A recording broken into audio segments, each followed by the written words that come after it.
안녕하십니까. 일요 법회를 시작하겠습니다. 오늘 또 지난 시간에 이어서 세속의 8가지 조건들, 이익과 손실, 그 다음에 명예와 불명예, 그 다음에 칭찬과 비난, 그 다음에 행복과 불행, 이 4가지가 쌍으로 있는 것들은 바람처럼 경계 없이 왔다 갔다 한다는 것입니다. 무수한 세월 동안에. 그러니까 이익이 있을 때는 반드시 손실과 함께 있고, 명예가 있을 때는 항상 불명예가 따르고 한순간이에요. 그리고 명예를 얻은 사람일수록 가만 놔두질 않아요. 그래서 똑똑한 사람들은 그만큼 바람잘 날이 없어요. 그리고 명예는 어느 의미로는 허영이 포함되어 있어요. 그리고 애고가 포함되어 있어요. 그러니까 그 명예를 얻고자 하는 과정까지는 남다른 노력이 있는데 약간의 그 독선도 있기 마련이고, 부처님같이 위대한 분도 얼마나 많은 비난과 모함을 들었는지 몰라요. 온갖 그 비난을 다 이겨내셨거든요. 그러니까 이 세상 사람들을 보건대 어떤 사람이 유독 그 바른 말을 하고 나름대로 보이는 게 있어서 옳다 그러다 하는 이야기를 분명히 하는 사람들이 있어요. 그런 사람들은 적이 많아요. 이거 어쩔 수 없어요. 똑똑한 사람들은 적이 많아요. 그걸 저도 유심히 보는데, 저 사람 똑똑하다 하면은, 똑똑하다는 이야기가 어느 의미로 판단 분별을 잘했다는 얘기거든. 옳다 그르다를. 그럼 뭔가를 비난했단 말이에요. 그럼 반드시 거기에 따른 과보들이 생기더라고요. 참 그래서 살기가 어려운 거예요. 그 세속에 답이 없어요. 출세관이 아니면은. 그리고 칭찬과 비난, 그 다음에 행복과 불행도 함께 있는 거예요. 그래서 지금 세속의 8가지 조건들을 우리가 보건대 왔다 갔다 하니까 같은 거라고 봐라. 그것들은 무상하고 원인과 결과다. 경계가 없는 거다. 어느 것도 집착하지 말아라 하는 것이 출세관이거든요. 세속은 왔다 갔다 하는 것에서 못 벗어나지만은 거기서 벗어나려면은 그것들이 원인과 결과고 무상하다고 알아야 돼요. 이것을 부처님은 분별이라고 그랬어요. 분별지혜. 근데 우리가 평상 알기로는 분별한다 하면은 잘못된 것으로 아는 경향이 있어요. 어때요? 그래요? 김 교수님 그런가요? 분별했다. 대성 쪽에서는 뭔가 그 빠빤자처럼 문제라고 시시비비를 가린 것처럼 보는데, 부처님의 분별은 양쪽을 다 알아서 치우침이 없이 균형된 시각을 가져라 하는 얘기거든요. 그게 분별이에요. 옳고 그름 다 나름대로의 사정이 있으니까 너 좋아, 너 틀렸어 라고 하지 말고, 다 그럴만해서 그런 것으로 이해할 때 우리가 세속의 조건들에서 벗어날 수 있기 때문에, 그래서 분별이라는 것은 양쪽을 다 알아서 다 받아들여서 이해하는 것, 그것이 중도이자 출세관으로 가는 길인데, 그러니까 있는 그대로 보는 것이 이제 분별을 잘하기 위해서 그러니까 이제 그 분별의 반대가 차별인데, 차별은 벌써 그 원인과 결과를 부정하고 나라는 자아가 먼저 들어가요.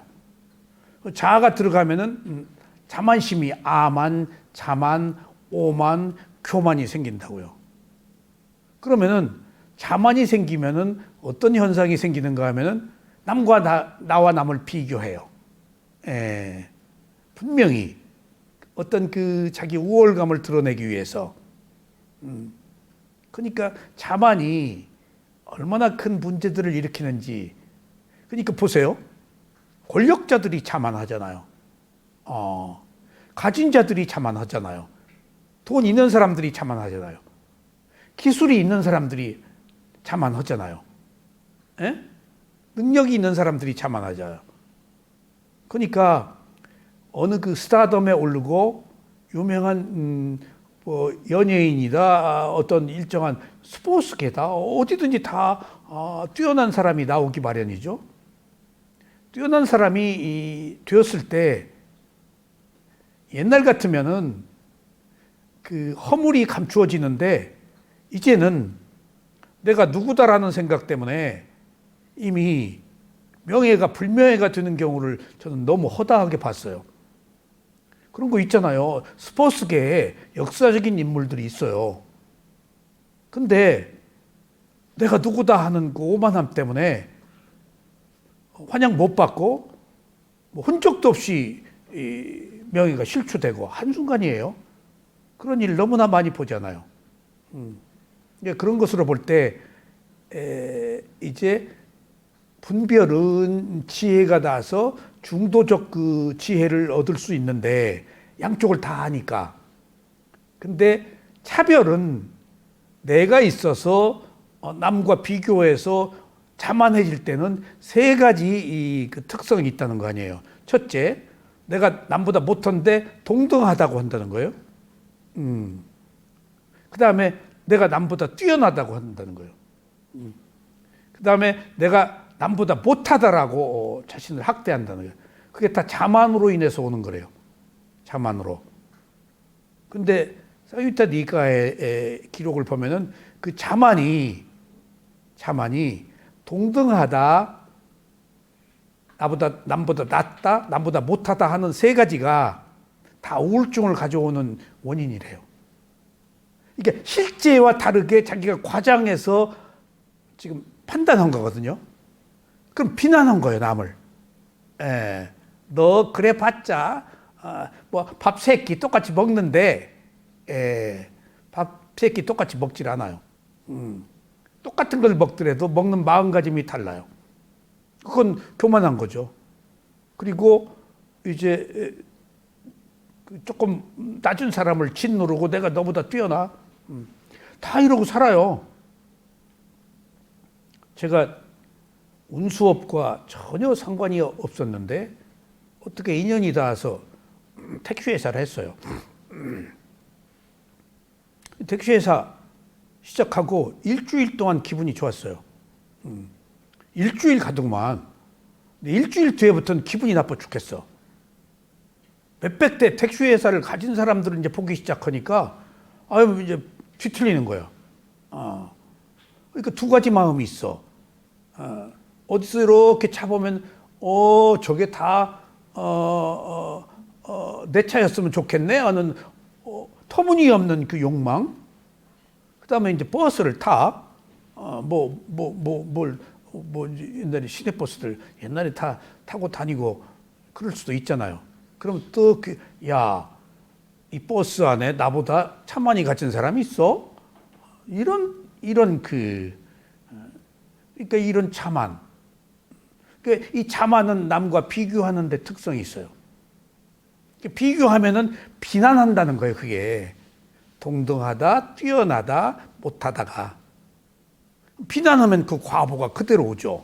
그러니까 실제 비난할만 해서 비난하는 게 아니고 욕망을 가지고 있으면은 만족이 없기 때문에 세 가지를 다 만족하지 못한다는 거예요. 그러니까 우울하다는 거예요. 자꾸 비교를 하니까 박탈감이 생기지. 실제는 그렇지 못하니까. 응? 그래서 차별이 빠빤자라고 그래서 쉽게 말하면은 왜 차별이 일어나는가? 비교하기 때문에. 그러니까 차별이 뭔가 하면은 느낌을 느꼈을 때 좋다 싫다가 이미 차별이 일어난 거예요. 있는 그대로 보면 좋다 싫다 안 하지. 그것이 느낌에서 가래로 넘어가면 이미 차별이 일어난 거예요. 가래에서 집착으로 가면 이제 굳어져 버린 거예요.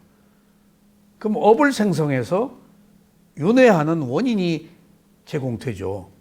그러니까 이런 것들이 차별과 분별의 문제인데 우리는 오늘 지금 여기서 지금 명예와 불명예를 오늘 할 차례인데 이것들이 동일한 거다. 명예가 한순간에 불명예로 바뀔 수 있다. 또 불명예로 하더라도 인내해야 된다. 남의 그 비난이니까 하는 문제를 이 시점에서 한번 우리가 다시 지금 이게 우리들의 모습이거든요. 명예와 불명예가 우리들 끊임없이 명예를 추구하잖아요. 근데 거기에는 허영심이 있다는 것을 우리가 다시 한번 느껴야 되겠어요. 그러니까 제가 일찍 그 어떤 그 사회 그 재벌을 만나가지고 함께 이제 오랫동안 함께 지인으로서 가까이 지냈는데 그 재벌 옆에 얼마나 많은 사람들이 있어요? 농담 아니에요. 예, 총리 했던 사람, 총리 될 사람, 우리나라 최고 예술가들, 신문사 논설위원들, 뭐 이런 사람들 그냥 같이 지냈어요. 어디 모임에 가보면은 뜻밖의 볼 수 없는 재벌 별조행하는데 어느 날 한원상 씨라고 유명한 분이 또 오셨더라고. 그분이 대단한 분이었거든. 예. 그런 저런 사람들, 총리 한 사람들, 누구 뭐 우리나라 최고 호당 뭐 몇백이 가는 예술가들, 그런 사람하고 교류하면서 제가 다 사회적 일가를 이룬 사람들이잖아요. 명예를 가진 사람들이에요. 근데 허구를 자꾸 발견해요, 제가. 그래서 제가 일찍 쉬운 살에 세상 경험을 조금 일찍 하고 진실을 찾고 싶어서 미얀마까지 가서 수행을 시작했는지 모르겠어요. 허구를 봤어요. 유명하다는 것과 훌륭하다는 것의 차이를. 근데 어떻게 이분 입에서 그런 얘기가 나오지? 그러니까 자꾸 훌륭하다는 것, 유명하다는 것이 의심이 드는 거예요. 한 예를 들면은 위파사나 수행을 처음에 배울 때 우리가 위파사나를 모르잖아요. 위파사나를 지도하는 사람을 보고 위파사나를 안다고요. 그러니까 그분이 조금 문제가 있으면 위파사나 온 사람 왜 이러지? 그렇게 평가한단 말이에요. 어쩔 수 없어요.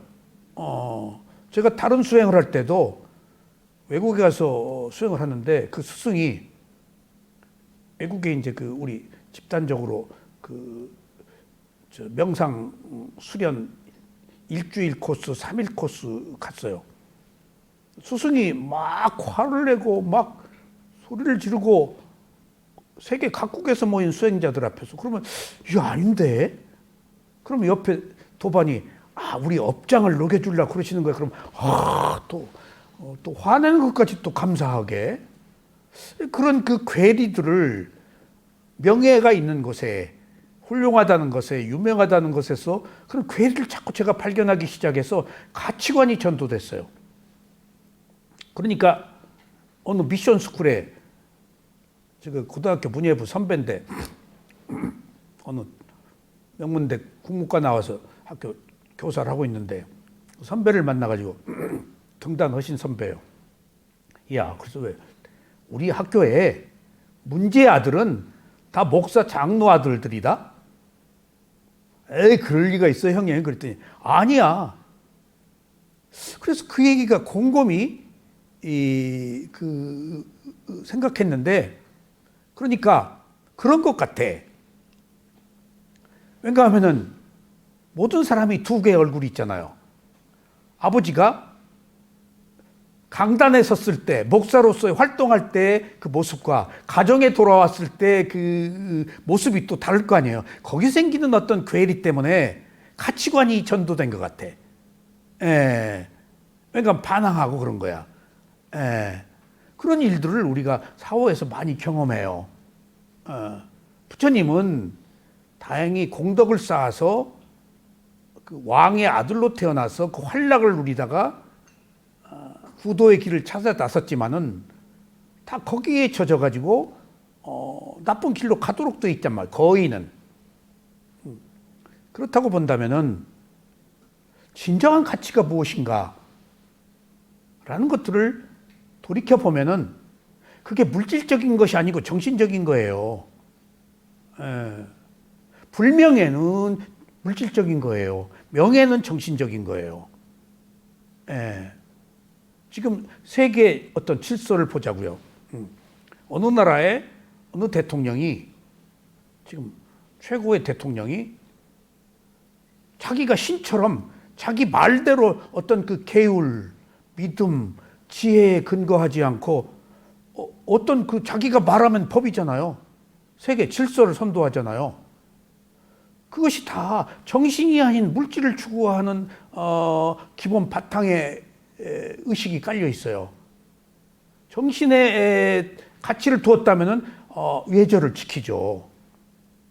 그리고 배려하고 물질적 이해를 추구하려고 하지 않고 어떤 고귀한 정신의 우위에 둬야 되는데 그렇지 못하잖아요. 철저한 이해 속에서. 그러니까 뭐 지위를 얻었다고 조금 전에 그 같이 했던 지도자를 그냥 깎아내리고 자기가 우월적 주의로 올라서고 그게 다 남을 비난하는 것들이 아니겠어요? 명예 때문에 그러거든요. 근데 그게 불명예다고요. 근데 그걸 세상은 몰라요. 세속의 조건들이기 때문에. 근데 그런 것들을 느끼고 얼마나 우리가 물질이 아닌 정신의 고귀함을 잊고 사는지, 그것의 중요성을 우리가 간과하고 있는지 새삼 안타까워요. 그런데 앞으로 갈수록 물질 위주의 시대가 돼요. 정신은 피폐해져요. 그러니까 다 개인주의가 발달하잖아요. 자성이 강화되잖아요. 그러면은 자기중심적인 사고를 하게 된다고요. 어떤 집단적 사고, 계율에 대한 거 이런 것들이 다 철저히 무시돼요. 그러니까 갈수록 깨달음을 얻는 시대가 약해지고 갈수록 개인 이기주의가 더 생기는 거예요. 그러니까 보세요. 부단히 객관적으로 잘못한 일도 지금 잘못한 일을 옹호하는 잘못한 지지 세력이 지금 옛날에 비해서 엄청난 그 수요의 파워를 형성하고 있잖아요. 그것이 뭘까? 난 옳다 그르다를 떠나 사회적 현상으로 봐요, 저는. 이제 옳고 그름이 없어져 버렸구나. 옳고 그름이 없어져 버렸구나. 객관적 진실은 없어졌구나.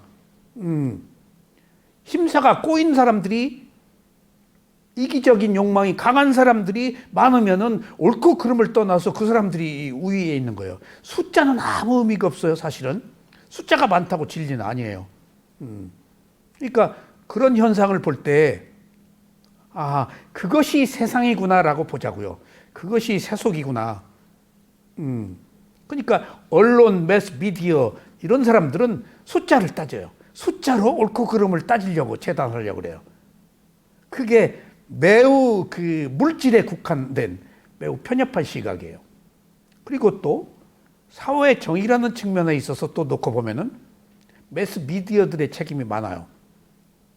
그러니까 그 사람들은 뭔가 거리를 만들어서 흥분시키고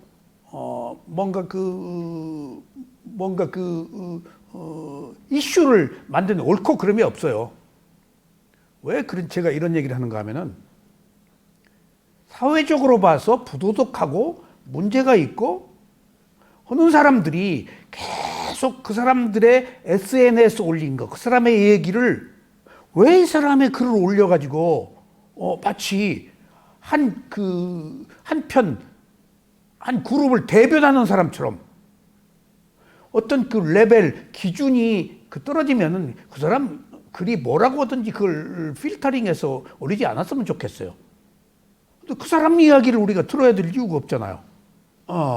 이미 문제가 있는 사람들 갖다가 올려요. 사진까지 막. 그러니까 왜 이 사람을 갖다 올리지? 그러니까 옳고 그름이 없이 그 양비론적으로 균형을 맞춘다고 제기하지 않아야 될 그룹까지도 들어다가 제기하는 것이 세속의 문제이구나 싶어요. 그런 것으로 봐서 제가 오늘 명예와 불명예를 함께 공부하면서 우리가 지향해야 될 세계, 내가 나가야 될 길, 그것을 뚜렷하게 한번 다시 보자고요. 다 명예를 원하잖아요. 유명해지길 바라잖아요. 제가 부끄러워요. 제가 연극을 7년 했다고요. 그럼 연예계로 진출하려고 그랬어요. 연극 배우로. 거기에는 약간 허영이 있었어요. 근데 그 속에서도 갈등이 있었어요. 거기 같이 연극한 사람끼리 연기 위주냐 아니면 인물 위주냐 하는 문제들이 있어요. 근데 이게 시쳇말로 흰기가 없으면 그거 계속 못 하겠더라고요. 양심이 있으면 그거 못 해요. 그게 명예를 얻기 위해서 약간 저속해야 돼요. 그 허영을 충족시키기 위해서 온갖 마음을 바쳐야 돼요. 자존심 있는 사람 그거 못 해요. 정말이지 못 해요. 그런 게 다 유명해지기 위해서 명예를 얻기 위한 건데 그 유명이 사실은 내용인적성은 불명예와 같은 것들이에요. 또 예를 들어보자고요. 어느 유명한 화가 계세요? 가까이 호당 뭐 몇백 원. 근데 다 그 사람이 유명해지기까지 뭔가가 있어요. 보이지 않게. 그러면 이제 딱 전람회 해요. 그럼 휘면서 가요. 문화부 부장. 전람회 온다고 소식 내야죠. 쉽지가 않아요. 그냥 안 써줘요. 예. 그러니까 그런 어떤 커넥션, 이게 그 굉장히 유명한 분인데 이분도 숙이고 들어가서 자기 전람회 하는 거 신문에 내려고 내가 이렇게 피굴하게 살아야 되나 싶을 정도. 내가 직접 거기 그룹의 멤버로서 개입돼 가지고 그 상황을 다 함께 보고 있으니까 우리가 보이지 않는 이런 유명해지기 위해서 이런 남다른 노력이 있구나. 근데 그게 제 눈에는 생리가 안 맞더라고요. 꼭 이렇게까지 해야 되나? 자기 좋아서 그냥 전람회 열면 안 돼? 근데 실제 그렇지 않더라고요. 거기서 제가 명예와 불명예, 유명하다는 것, 훌륭한 것의 차이를 알고 미얀마에 가서 비로소 눈을 떴어요. 제 몰랐거든요. 부처님의 제자들, 위대한 스승들, 아라한이라고 하는 사람들. 근데 여기서 우리가 역사적으로 한국 위대한 선사들, 그 행적들, 그런 것들 익히 들어서 알잖아요. 미얀마 가서 우리 스승들을 보니까 진짜 그분들이 훌륭한 분들이야. 인간적이고. 유명한 것과 훌륭한 것을 미얀마 스승들을 통해서 봤어. 매우 인간적이야. 그리고 유명하지가 않아. 훌륭해. 인간의 이게 진정한 모습이구나. 겉으로 드러나 있지 않구나. 특히 우리 쇠오미 사야들을 보고 숲속에서 너무나 유명하지 않아요. 아라한이라고 소문나서 찾아갔는데 너무나 빈민가에서 너무나 유명하지 않은데 훌륭해요. 훌륭한 모습이 드러나요. 철저히 계율을 지키고 따뜻하고 자기를 성찰하고 덜 알아차리고 철저히 계율을 지키는 거에 대해서도 놀랐어요. 자기 관리를 철저히 하시더라고. 그리고 매우 따뜻하고 바르게 가르침을 펴시고. 그러니까 내가 막연하게 유명하다는 것과 훌륭하다는 것의 허구를 구별할 줄 몰랐는데 우리 스승을 보고 이것이 훌륭이구나. 근데 이 스승이 훌륭하지가 않구나. 유명하지가 않구나. 해서 세속과 출세 간의 진실을 제가 거기서 발견했어요. 그리고 이제 부처님의 가르침을 점점 배우기 시작하면서 부처님은 매우 훌륭하신 분인데 훌륭한 나머지 가장 또 유명하신 분이다고요. 그러니까 유명하기 위해서 내가 액션을 취해서 유명해진 게 아니고 훌륭해져야 하기 때문에 유명해지는 것이 나비와 벌의 관계예요. 오늘 여기 그게 나와요. 꽃에 꽃과 그 벌이에요. 꽃이 지금 벌이 와서 오는 것이지 꽃이 막 나 좋아 나 좋아하고 뭐 벌 불러요? 자기가 훌륭하면은 저절로 알려져서 찾아온다고 사람들이. 그게 부처님이에요. 그렇지 않고 우리는 뭔가 과시하기 위해서 뭔가 유명해지기 위해서 하는 모든 행위들이 우리는 그게 명예인 줄 알지만은 그게 행복인 줄 알지만 사실은 그게 불행이라는 사실. 오늘 그걸 여기서 한번 확인하자고요. 예? 자, 명예와 불명예. 명예와 불명예는 우리의 일상적인 삶의 과정에서 부딪히는 또 다른 한 쌍에 피하지 못할 세속적인 조건입니다. 조건이란 말이 뭔 말이라고? 원인과 결과. 빠짜야 빠리가 하냐냐. 무수한 원인과 결과가 있어요. 무수한 조건이 있는 거예요. 그럴 만해서 그런 거예요. 예. 조건은 원인과 결과예요. 이유가 있어요. 그렇게. 그럴 만해서 그랬어요. 그걸 조건이라고 그래요. 그걸 원인과 결과라고 그래요. 그러니까 왜 그래? 원인과 결과에는 용납이 안 돼요. 그럴 만해서 그랬어요. 그러니까 누구를 원망해요? 누구를 미워해요? 그럴 만해서 그랬는 것을. 프로세스 과정인데 이게 전제되지 않으면. 그래서 조건, 원인과 결과, 업, 과보 이게 다 같은 말이에요. 우리는 명예를 환영합니다. 그러나 불명예를 싫어합니다. 이게 문제예요, 지금. 명예를 좋아하고 불명예를 싫어하는 거 당연한 거 아니야. 근데 이게 문제야. 그래서 항상 즐거움을 좋아하는 사람은 괴로움을 못 견뎌 해요. 즐거움이 와도 즐겁네 하면 괴로움을 견딜 수 있어. 즐거움을 탐착하기 때문에 괴로움을 못 견디는 거예요. 그러니까 명예를 쫓아 허영을, 그럼 불명예를 못 견뎌. 근데 우리는 불명예를 안고 살거든. 누가 나를 비난하거든. 누가 나를 비난해. 그러니까 내가 이제 가까운 사람 중에서 누구를 보는데 그렇게 그 음담패설 쌍욕을 많이 해요. 근데 몇십 년을 이제 어쩔 수 없이 뭐 어떤 인적 관계니까 만나는데, 근데 그분의 그 심리적 성향을 보면은 관심을 끌려고 그래요. 그걸 하면은 사람들이 반응을 해요. 제가 신부님들한테서 그걸 느꼈어요. 이게 조금 조속한 얘기지만은 양기가 입에 붙었다고 하는 이야기가 구도자들은 이제 청정해야 되니까 말로 해버려. 말로. 그럼 사람들이 막 자지러져. 아이고 뭐 어쩌고 저쩌고. 그 재미를 느껴. 그러니까 그게 갈수록 에스컬레이터 레벨업이 돼가지고 더 세지더라고. 더 세진 이유는 더 세게 해야 관심을 끄니까. 그래서 늘 그걸 느껴. 근데 그 사람이 병이 많아요. 그 과보인가? 영향이 있겠지, 물론. 없지 않아. 그런데 최근에는 욕을 좀 안 하더라고.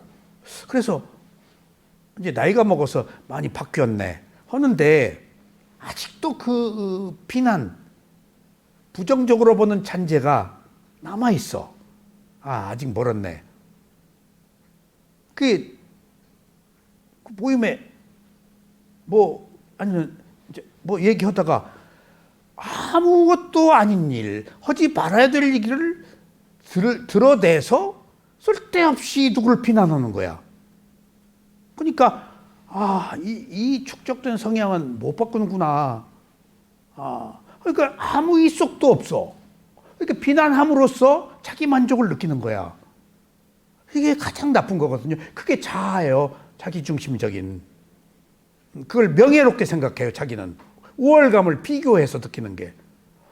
느닷없이 요새 제가 유공자인데 유공자들 다 가짜가 많어. 그래서 뭔 소리예요? 그때 월남 갔다 온 유공자는 그건 인정해야 되지만은 5.18은 다 가짜야. 그래서 쓸데없이 또 5.18을 끄집어내. 그분이 그런 그 광주 사태에 대한 편향된 시각을 늘 가지고 있거든. 그러니까 뭐 때문에 저 사람이 끄집어대서 비난하지? 큰 원수질 일도 없어. 괜히 그러는 거야. 뭔가를 비난해야 자기 우월감을 가지고 있기 때문에. 그러니까 이제 내가 세속의 조건들, 칭찬과 비난, 이익과 손실, 명예와 불명예, 행복과 불행을 알고 있기 때문에 옛날에는 굉장히 그 기분 나쁘게 생각하고 불편하게 생각했는데 이제는 내가 통과했어. 세속의 팔풍경계 조건들 속에서 시계추처럼 왔다 갔다 하고 계시네. 그 사람이 일로 분리를 해버렸어. 이게 출세관이에요. 거긴 옛날엔 좀 걸렸어. 사람 또 쓸데없이. 그러면 집에 와서 제가 아내 쪽 사람이니까 집에다가 한두 마디 안 올 수가 없잖아. 그럼 집에서 싫지. 싫지. 그런 것처럼 이 세속은 어쩔 수 없는 편견으로 살고 있기 때문에 지금 명예나 불명예나 동등한 것으로 보고 치우침 없이 우리가 원인과 결과로 받아들일 때 우리가 극복할 수 있다는 얘기예요. 제가 오늘 본문 하려고 이걸 한번 읽어봤어요, 집에서. 문득, 그러니까 이것도 제가 지금 그 상상에 쌌냐. 이것도 내가 문제예요. 문제인데, 이게 이분 그 나라다 마하테라가 스리랑카 스님이거든요. 별로 이름도 없어요. 담마키테 스님한테 물어보니까. 너무나 유명한 책이에요, 이게. 예. 근데 지금 부처님의 가르침을 배운 사람이 스리랑카 스님이 쓴 글이거든요. 너무 내용이 좋아, 이게. 스리랑카 사람들이 이렇게 위대하네. 부처님의 가르침을 배우고 있기 때문에. 그래서 문득 또 이제 내가 아까 쌌냐 상이 생겼다는 게 지금 우리나라에 외국인들이 한국에 와서 다 살려고 오고 미군들이 미국에 안 들어가고 미군들이 여기서 제대해가지고 한국 국적 얻으려고 그런대요, 지금. 귀화하려고. 트럼프가 그 법을 막겠다고 다 그런다네. 아마 이 8군에서 보고가 됐겠지, 문제가. 그리고 야구 선수도 뭐도 갔는데 부인이 한국 가서 살자고. 그리고 일본이나 이런 데서 미국에서 이제 여기 잘하면 간데 부인이 못 가게 여기 살자고 그런대요. 부인이 못 가게 한대, 한국에. 그 야구 선수들이 돈이 엄청나잖아요, 일본 가면은. 그런 얘기들을 들어보면은 또 그런 것 같기도 한데 내가 그걸 돌이켜 보면은 우리는 아파트인데다가 병원, 마켓, 뭐가 그냥 다 붙어 있잖아요. 그냥 걸어서 다 해결하잖아요. 미국은 빨리 가야 된단 말이에요. 학교, 뭐 마켓, 병원 뭐 다 있잖아요. 삶이 그렇게 편리한 데다가 치안이 세계적으로 인정받는 국가 같아요. 그러니까 밤중에 어디 나다닌다는 것을 신기하게 보잖아요. 근데 그게 식민지를 가진 사람들이 지금 약속 식민지에서 올라와가지고 지금 영국이다 불란서가 지금 범죄가 그렇게 많은 거 아니에요. 시리아 뭐 이슬람 와가지고 다. 근데 한국은 외국인 근로자들이 철저히 지금 사회에 격리돼가지고 지금 얼마 없잖아요. 근데 우리도 치안이 그런 사람들에 의해서 지금 한국 치안이 유명한 것이 그런 차원도 있다. 그런데 신길동 어디 가면 밤에 못 다닌다네. 외국인들 있는 그런데 굉장하대요. 거긴 위험하대요. 그렇다고 본다면은 제 그 상상이라는 것이 우리 담마키티 스님을 유시로 부처님의 가르침을 체험하고 사는 스리랑카 사람들은 사고율이 제일 적대요. 그 범죄율이 적대요, 한국에서. 그리고 여기 오기 위해서 굉장히 시험 보고 수련을 받는데요. 그래서 야 그 외국인 하는 데다가 진정서를 하나 보낼까? 혼자 오다가 상상을 했어. 이 마테라 스님이 너무 오늘 뛰어난 글을 읽고, 야, 이게 스리랑카를 어떻게 돕지? 그래서 범죄율이 낮은 나라에다가 외국인 받는 쿼터를 더 배정할까? 지금 그 베트남, 태국 이런 데는 지금 문제잖아요, 지금. 특히 베트남 범죄. 그 다음에 여권 기간 돼도 안 나가고 머무는 사람이 불법 체류 태국이 그렇게 많다면서 그러면 쿼터를 줄여. 그리고 문제 없는데 좀 많이 줘. 근데 스리랑카에서 여기 오려고 굉장히 노력한대요. 그리고 훈련을 받고 한국말을 다 배우고. 근데 스리랑카 그 담마키티 스님의 얘기에 의하면은 여기저기 사고 나면 이제 담마키티 스님이 찾아다니시잖아요. 근데 뭐라고 얘기하시는가 하면은 술을 안 먹는 사람이라서 한국에 와서 술을 먹으면 헷가닥하는 경우가 있다고. 그럴 수 있겠네. 술을 안 먹는데요. 미얀마도 술 안 먹어요. 미얀마에서 제가 오랫동안 있어요. 술 먹고 비틀거리는 사람 못 봤어요. 먹긴 먹어요. 술 먹으면 열나잖아요. 그 열나는 걸 싫어하니까 더워서 안 먹는 것 같아요. 술 먹으면 열나니까. 그러니까 제가 오랫동안 살면서 우리 밤길에 가봐요. 술 먹고 비틀거리는 사람이 태반인데 그런 사람 못 봤어요. 그리고 없다 그러더라고요. 제가 물어보니까 술 먹고 비틀거리는 사람 없다. 그러니까 미얀마하고 불교 국가인 태국, 스리랑카에다가 외국인 쿼터를 좀 배정해야 되겠어. 그런 이 책을 읽고 스리랑카 사람들이 이렇게 훌륭한 이야기를 할 수 있구나 하는 거 오늘 같이 들어보자고요. 그런 그 입장에서 스리랑카 스님이 쓴 글이란 말이에요. 부처님의 가르침을 배운. 자, 우리는 명예를 환영합니다. 그러나 불명예를 싫어합니다. 명예는 우리 마음을 만족스럽게 하며 불명예는 우리를 낙담시킵니다. 우리는 유명하게 되기를 바랍니다. 우리는 우리의 이름과 사진들이 신문에 실리기를 바랍니다. 저도 한때 그랬어요. 제가 텔레비에 많이 나갔어요. 여러 가지 일로 한두 가지가 아니에요. 산에서 결혼해가지고 산에서 결혼 사람은 한국산악회에서 낙공 내보냈어요. 지리산 노고단에서 1월 3일 와이프 벌스데이에 꼭대기 정상에서 영하 몇십 도 되는 데서 약혼식 했어요. 샴페인 가지고 갔더니 따르니까 얼어버리더라고. 막 수요. 그 사진 다 있어요. 왜 거기서 그렇게 했어요? 산악회. 거기서 약혼식을. 거기 우리 노고단에 산장에 함태식 선생이 우리 산악회. 거기서 내가 재벌을 만나고 거기서 그 언론인들 만나고 거기서 화가들 만나고 거기 다 만났어요. 산에서. 그냥 노소가 없이 그냥 친구가 돼버린 거예요. 지금 한때 했던 그 야당 뭐의 부인도 우리 산악회 멤버예요. 거기 다 있어요. 그러니까 그냥 너나 없이 서울에 오면은 다 그냥 동료가 돼서 다 그냥 벗이에요. 그 산이라는 게 그런 의미가 있어요. 거기서 제가 촌놈이 서울에 와서 어떤 그 상류 사회에 진입할 수 있었던 게 산이었어요. 꼭 갔고 12월 30일은 전 지리산으로 갔어요. 항상 섬진강에 기차 타고 그리고 새벽에 올라갔어요. 이거 우리 멤버들이 전국에서 다 와요.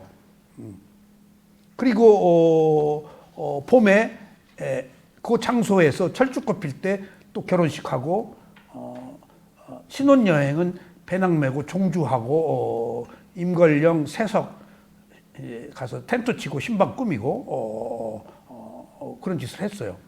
그러니까 그런저런 또 딴 일로도 그랬지만은 이게요 TV 나가죠. 하루 종일 쭉 기다려요. 몇 시간이고 찍어요. 나오는 것은 조금 미쳐요. 근데 그것 때문에 해요. 조금 나가는 것 때문에. 나중에는 이제 알고 안 나가죠. 요청해도. 그러니까 그런 것들이 다 시쳇말로 이 TV 그 PD는요 사람으로 치지도 않아요. 그냥 한쪽에다가 그 사람의 신분 상관없어요. 그냥 여기에 몰두하지. 그러니까 어느 경우에는 비참해요. 거기 출연하는 게. 그냥 부속품 같아요. 그래서 연예인들이 TV에 안 나간 사람들이 그런 것 때문이에요.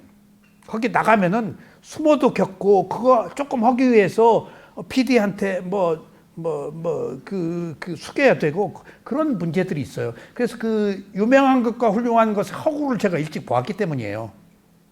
그러니까 다 그런 것들을 원한다. 그러니까 보세요. 연예인들이 거의 공황장애가 있는 이유가 뭔 줄 아세요? 그게 명예가 난 줄 알아요. 유명한 것이, 노래 잘하는 것이, 연기 잘하는 것이, 얼굴 예쁜 것이 난 줄 알아요. 나 아니에요. 그러니까 그런 유명하다는 거, 명예에, 허명에 사로잡혀 있는데 명예와 불명예, 칭찬과 비난, 인기는 물거품 같은 거 아니에요. 그러니까 못 견디는 거예요. 못 견디는 거예요. 술로 뭘로 지 세워야지. 그러니까 다 공황장애가 있는 게 인기가 시들해지면 감당을 못하는 거예요. 그걸 나로 알기 때문에. 명예, 유명한 것에 빠져 있기 때문에. 지금 우리가 유명하지 않고 훌륭한 스승의 가르침을 배운다는 것에 대해서 이건 정말 이것은 감사드려야 돼요. 진실을 우리는 알고 있잖아요. 그런 것들이 의미가 없는 걸. 그래서 스리랑카 사람 좀 더 안 받아주나 그 생각이 있다 했다니까. 생각이란 거 그런 거예요. 참. 한마디 스님 모시면은 저 해가지고 쿼터제로 좀 이거 논리가 있잖아. 범죄율 낮고 불법 체류 언제부터 쿼터를 좀 더 줘라. 외국인은 필요가 있으니까. 근데 지금 수산시장에 이럴 사람이 없다네. 그걸 보고 내가 느낀 거예요. 다 외국인 노동자들이 온대요. 이슬람 사람들이 와 다 한대요. 근데 이럴 사람이 없대요. 힘든데요. 수산시장에서 일하는 게. 생선 막 하고, 뭐, 살아있는 거, 지금, 이럴 사람이 없대요. 그러니까 지금 어디 밥 먹을 때 중국 조선족 아니면 밥도 못 먹어요. 그래서 식당 전부 그런 사람들 있잖아요. 예. 예? 간병인들, 조선족들이 하는데 그 사람들 몇백만 원 받는 줄 아세요? 3, 400 받아요. 하루에 15만 원 얼마인데 일요일은 조금 20만 원인가 얼마 20몇만 원, 일요일은 더 받아요. 꿰고 있어요. 그 사람들 그냥 간병인을 전부. 그 사람 없으면은 병원 지금 병가는 우리가 못 하잖아요. 이제 옛날에는 다 했지만은. 예. 그런 것처럼 많이 올랐더라고요. 올랐어요. 예, 요양병원 아니 몇백만 원 번다고 그러더라고. 예, 많이 올랐고. 예. 이번에 저기 아파트 가격이 엄청 올랐잖아요, 법산이. 그래요? 예, 뭐 그동안 안 올리던 거 그냥 뭐 저기 뭡니까 환율이 많이 올랐잖아요. 수입해서 쓰는데 그 자재나 이러다 보니까 1,450만 원이 돼. 이번에 1,430 그렇대. 관리비. 그제 예, 환율이. 관리비가 많이 올랐어요.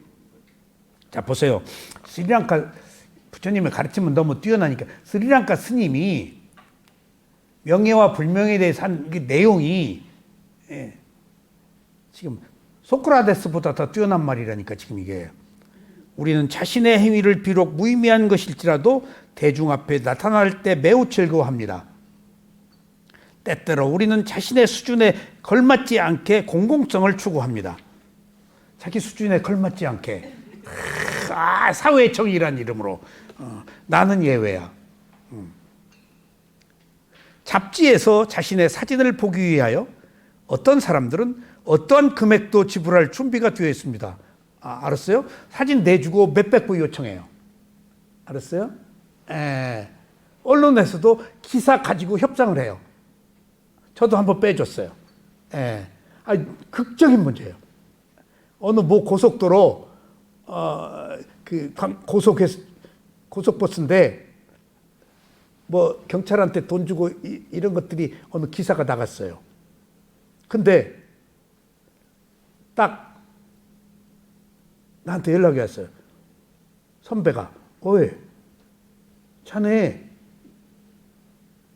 그 신문사 누구 잘한다며? 그래서 형 잘하라 그랬더니 야 지금 큰 문제다. 뭐예요? 그때 기사 나간다. 지금 옛날 지방판 뭐 서울판 네. 인쇄 걸었다. 신문 기자 안다며. 그래서 내가 그 고속버스 회사 이사를 그 신문사 기자하고 바로 추인했어요. 바로 그 기사 내렸어요. 근데 그걸 중재해준 중간에 형이 하나 있어요. 집안 형이. 이야, 그 고속버스 회사 이사가 저기 친구야. 야, 나 한 건 했다. 아, 그 기사 뺐잖아. 그런 일들이 나가면 손해가 막심하니까. 문제가 되니까. 제가 그래서 아까 운수에서 얘기했다고 그랬죠. 운수에서 사고 나면은 운수회사는 돈이 있어야 돼요. 돈이 먹어야 해결돼요. 그러니까 그 담당자들은 운수회사 돈은 먹어도 안 걸리는 것으로 알고 있어요. 왜냐하면 계속 같은 일들이 되풀이 되고 약자니까 갑이 아니고 을이잖아. 그런 것처럼 이런 어떤 커넥션, 이런 그 사회적 문제들이 다 있단 말이에요.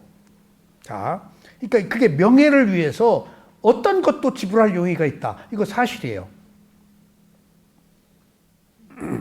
명예를 얻기 위하여 어떤 사람들은 어떠한 뇌물을 제공하거나 또는 권력을 잡은 정당에 두툼한 헌금을 바칠 준비가 되어 있습니다. 공공성을 위하여 어떤 이들은 100명의 승려 또는 그 이상의 사람들에게 보시를 베풀면서 고살라와 한같이 자신들의 관용스러움을 보여주지만 바로 이웃에서 빈곤한 자들의 고통에는 완전히 무관심할 수가 있습니다. 이게 그러니까 어떤 내가 뭘 한다는 허명, 유명 그것들이 있을 때 실제로 내면을 성찰하거나 가난한 이웃에게 돌볼 수 있는가 하는 문제란 말이에요. 자, 보세요. 우리는 몸과 마음을 가지고 살잖아요. 근데 명예를 쫓잖아요. 그것은 뭐가 같은 거면 내가 등잔불이에요.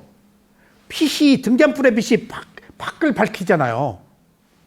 근데 명예를 쫓는 사람들은 자기 몸을 못 밝게 등잔불처럼 자기 내면은 어두워요. 밖으로 나가 있지. 항상. 그런 것과 같아요. 명예라는 것이. 자기 명예를 얻을수록 유명해질수록 자기 내면은 피폐해져 있거나 더 허구로 가득 차 있을 가능성이 많다고요. 그런 세속의 문제들을 우리가 한번 실제로 보자는 얘기예요. 그런 이중성은 없는지. 어떤 사람들은 굶주린 사람이 배고픔을 채우기 위하여 그의 정원에서 사과 하나를 훔친 것에 대해서 책임을 묻고 벌을 주면서도 명예를 얻기 위해서 수천 개의 사과를 기부하는 것을 주저하지 않습니다. 이것이 인간의 나약함입니다. 인간의 허구입니다. 나약함이 허구야. 열등의식. 욕망 때문에 스스로를 열등의식으로 만드는 거예요. 그냥 놓고 보면 원인과 결과일 뿐인데 여기서 자아가 있어서 자만심이 생기면은 동등하다, 뛰어나다, 내가 낫다 하는 것들을 못 받아들이는데 우리가 이것을 극복할 수 있는 할 수 있는 방법은 원인과 결과다. 내가 못날 만해서 못났다. 저 사람 나보다 뛰어날 만해서 뛰어났다. 라고 생각하면 돼. 원인과 결과로. 그러니까 원인과 결과를 못 받아들이기 때문에 자기가 한 일은 생각 안 하고 노력은 안 하고 결과만 얻으려고 한다는 거예요. 지금 여기서 부처님의 가르침은 합당한 조건에 의해서 원인과 결과가 생긴 것을 존중하면은 그럴 일 없다는 거예요. 남을 비난할 일 없다는 거예요. 저도 요즘 이런 얘기를 자꾸 하면서 나도 모르게 누구 까고 비난을 많이 했는데 제가 조금 줄었어요. 뭔가 옳다라고 하기 위해서 부정해야 옳은 게 드러나잖아. 이게 부처님의 가르침을 자꾸 배워야 돼. 이게 내 모습이네, 내 모습이네 하고 어떤 때는 그냥 소름이 끼친다고. 근데 그런데도 못 벗어나 이게. 이게 아상이에요. 아만심이에요. 얼마나 우리가 오랫동안 쌓아온 자아 속에서 허우적거리며 사냐고요. 이것이 인간의 나약함입니다. 대부분의 사람들은 심지어 좋은 행위조차도 그 이면에 나름대로 저의를 깔고 행합니다. 그래서 한번 봅시다. 도덕이 표방하는 것이 뭐죠? 도덕을 지키기 위해서 마지막에 뭘 표방한 줄 아세요? 폭력이에요. 국가 공권력은 폭력이에요. 질서 때문에. 아셨어요? 그게 히틀러도 누구도 역사적으로 독재가들이 내세우는 것은 다 폭력이 정의라는 이름으로 내세워요. 이게 정의다. 근데 그게 자기 정의예요. 객관적 정의가 아니에요. 예. 우리 사회도 마찬가지 아니에요? 예. 사람 많이 죽었는데 어느 순간에 정의구현 사회에 딱 나와요. 그 역사예요. 그 사람만 그런 거 아니에요. 역사는 자기 존립을 위해서 정의를 표방하는데 그게 자기 정의예요. 그러니까 도덕이 무엇과 함께 있는 줄 아세요? 폭력과 함께 있어요. 도덕, 계율, 규범을 요구하잖아요. 아니면 지금 안 된다는 거예요. 그래서 계율이라는 것, 도덕을 부처님은 뭐라고 그랬죠? 수단이다. 목표로 삼지 말아라. 폭력이 나오니까. 응? 지키지 않는 사람 감옥 넣으니까. 족쇄 잡고 형벌을 주니까. 아니다. 그러지 말아라. 계율은 수단이다. 목적이 되면 안 되겠지. 그래서 개정의 세일라를 부처님이 개정해를 사띠 사마디빠니 사띠 알아차림으로 바꾼 거예요. 개정해를 개를 싹 빼고 개정해라고 얘기해 놓고 다른 쪽에서 수행해서 말할 때는 사띠 사마디빠냐야. 정해는 그대로 두어. 근데 개를 사띠로 바꿔버려서 알아차림으로 수단으로 바꿔버린 거야. 지키지 않으면 큰일 난다가 아니야. 알아차리면 돼. 이게 불교의 중도적 위대함이에요. 방법부터, 계율부터 우리가.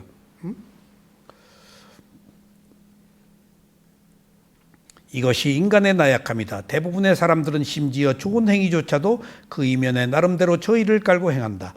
이 세상에 사심없이 이타적인 사람은 드물다. 비록 그 동기가 매우 칭찬할 만한 가치가 없더라도 어떤 좋은 일을 한 사람을 자비로운 행위를 했다는 이유로 칭찬을 듣게 되어 있다. 대부분의 세속적인 사람들은 그들의 소매 속에 무엇인가를 감추고 있다. 과연 누가 100% 선할까? 그들의 동기 중에 얼마나 많은 것들이 완벽히 순수할까? 얼마나 많이 절대적으로 이타적일까? 그래서 남의 말 믿지 말라는 거예요. 남을 믿지 말라는 거예요. 소매 속에 감추어져 있기 때문에. 믿지 말. 그 사람 얘기야. 그 다음에 불신하라는 얘기가 아니에요. 그냥 그 사람 일로 두라는 거예요. 믿었다가 큰일 나니까. 우리는 명예를 찾아다닐 필요가 없습니다. 만약 우리 자신이 명예를 받을 가치가 있다면 그것은 우리가 찾지 않아도 자연히 오게 되어 있습니다. 벌은 꿀이 있는 꽃에 이끌리게 되어 있습니다. 그렇지만 꽃은 벌을 초대하지 않았습니다. 자신의 명성이 널리 퍼졌을 때 우리는 당연히 행복을 느낄 것입니다. 아니, 극도의 행복을 느낄 것입니다. 그러나 우리는 명예, 명성, 그리고 영광이 결국에는 무덤으로 이끌려가는 과정임을 깨달아야 합니다. 그 명예도 허공 속으로 사라져버려. 그것들은 희미한 공기 속으로 사라질 뿐입니다. 비록 귀에 듣기에 즐거울진 모르나 그것들은 공허한 말들입니다. 제가 자주 쓴 표현이 연극을 하고 나면요. 한 3, 4개월 연습을 하거든요. 모든 걸 다 희생해요. 대본 읽을 때부터. 그 사람 빠지면은 연습이 안 되잖아요. 연기할 때는 또 눈치 보이고. 그러니까 적어도 연습하는 동안은 혼신을 다해요. 그러니까 그 연극 배우들이 굉장히 끈끈해요. 그런 면에서. 영화는요, 이것 찍고 저것 찍고 이것 찍고 그러잖아요. 연극은 안 그래요. 시작하면 끝까지 가야 돼요. 그러니까 진짜 예술적 그 향기를 느낄 수가 있어요. 안에 젖어 들어가요. 그 내가 배역에 젖어 들어가요. 정말. 그리고 딱 이제 하루 이틀 하고 나서 이제 며칠 지나면요, 관객이 보여요. 조명 때문에 관객 못 보고, 근데 머리들이 다 보여요. 그럼 장난기가 발동해요. 예. 그러면 대사를 쏙 바꿔버려. 그러면 저쪽에서 막 질려. 내가 대사를 잊어버린 줄 알고. 그리고 쓱 돌아가서 해. 그럼 연출가가 내가 잊어버린 줄 알고, 잘했다 그래. 그런 장난도 있어요. 그러니까 그렇게 노력을 했죠? 칼채가 있단 말이에요. 그리고 막이 내려요. 불이 다 객서에 꺼져요. 그러면은 이제 분장 지우고 뭐하고 하느라고 늦게 나오잖아요, 배우들은. 객석을 봐요.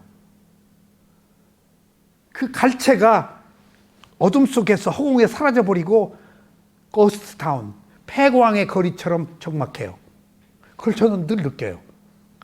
그 연극 끝나고 그 갈채가 허공으로 사라져버린 그 적막 어둠이, 그러니까 끝나고 나서 굉장한 상실감이 와요.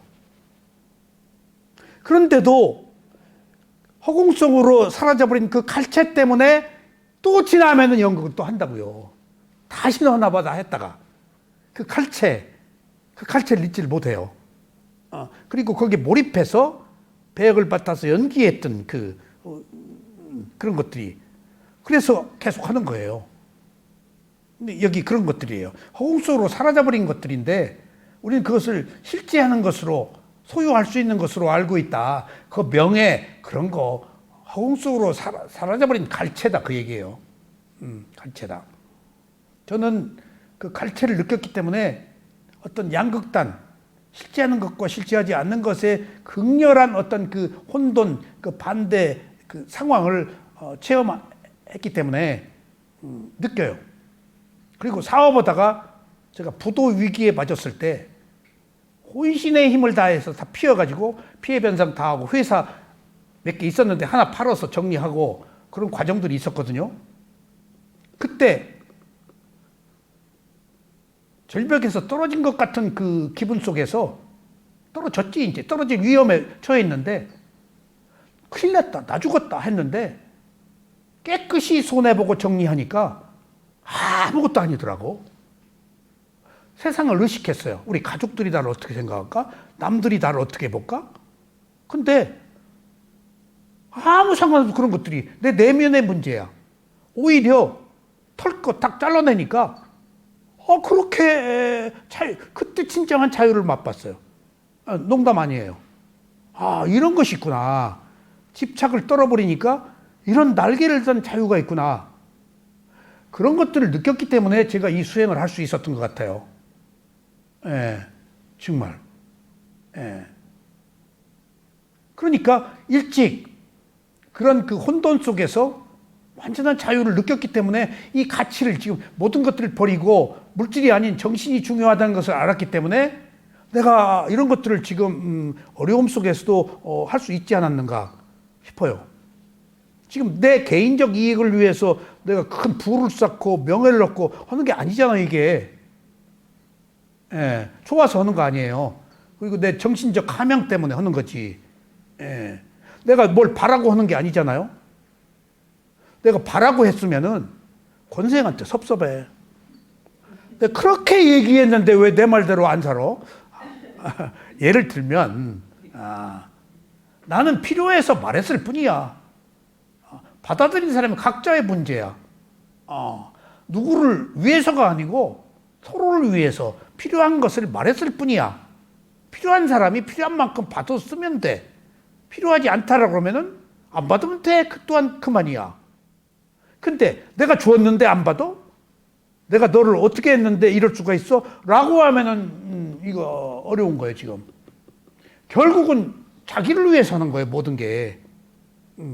남을 위해서 한다는 것들은 자리 이타, 2차적인 문제예요. 모든 것이 나를 위해서 한다라고 먼저 전제해야 남을 위한다는 것이 가능해요. 그거 빼놓고 남을 위한다는 허구예요. 이게 진실이에요. 그래서 부처님이 자기 내면을 보라고 그랬어요. 그래서 우리는 남을 위한다는 것을 등불이 밖에만 비치잖아요. 나를 위하는 등잔 밑은 어둡다고요. 이 현실이. 부처님이 그걸 깨준 거예요. 밖만 보지 말고 안을 보라가. 등잔 밑을 봐라. 지금 밖에 빛이 밖을 비치잖아. 중요한 건 등잔 밑이다. 그게 내 내면이거든. 응?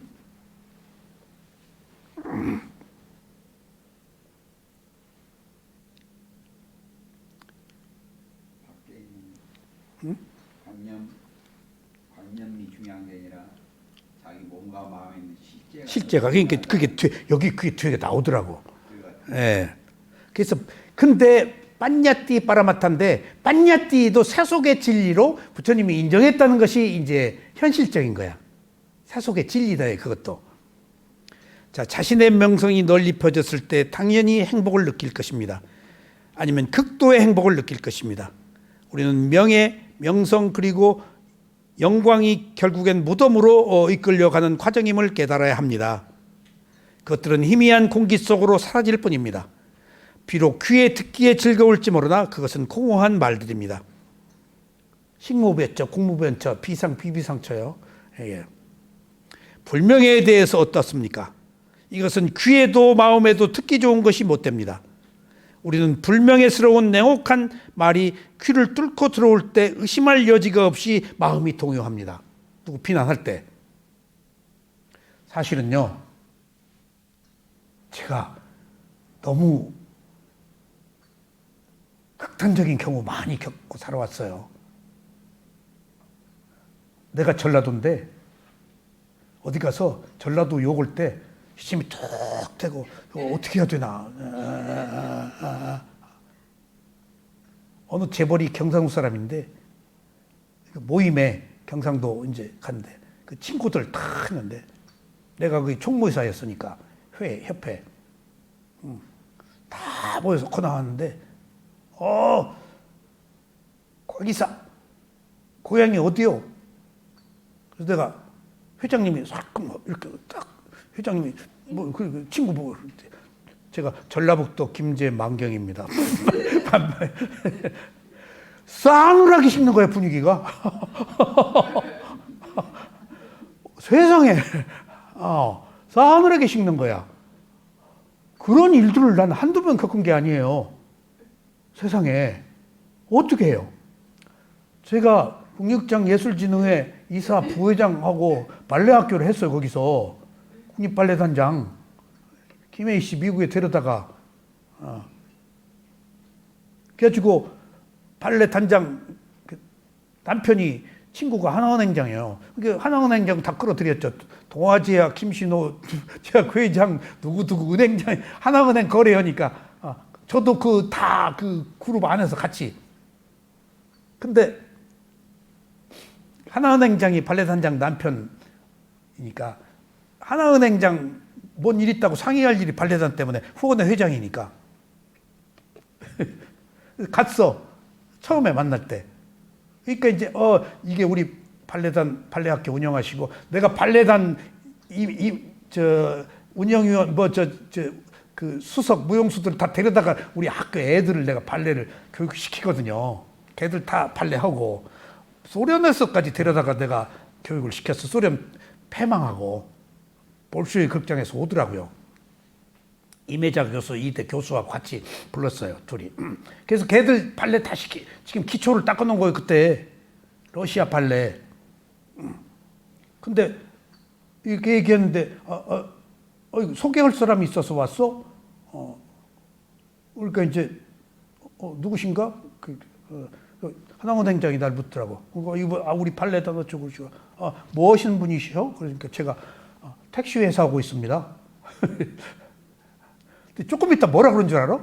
자기 친구 보고 발레단, 야, 너는 쓸데없이 아무나 데리고 오냐? 나 있는 데서. 그럼 내가 낮 곳을 불 켰어야 될 거 아니야?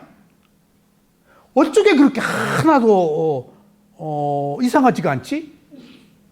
내가 그때 미얀마에서 수영하고 왔다 갔다 할 때요. 왔다 갔다. 그러니까 내가 발레 단장한테나 발레 단장 남편한테나 교수예요. LA에서 왔다 갔다 해요, 남편이. 한마디도 불쾌한 얘기를 안 했어요. 어떻게 하나은행장이 그럴 수가 있어? 근데 나중에 거기서 얼마 동안 얘기를 했는데 자기 고향이 거제도예요. 이야기의 3분의 2가 거제도 출신 대통령 얘기만 하고 있어. 내가 이런 백이 있다는 얘기.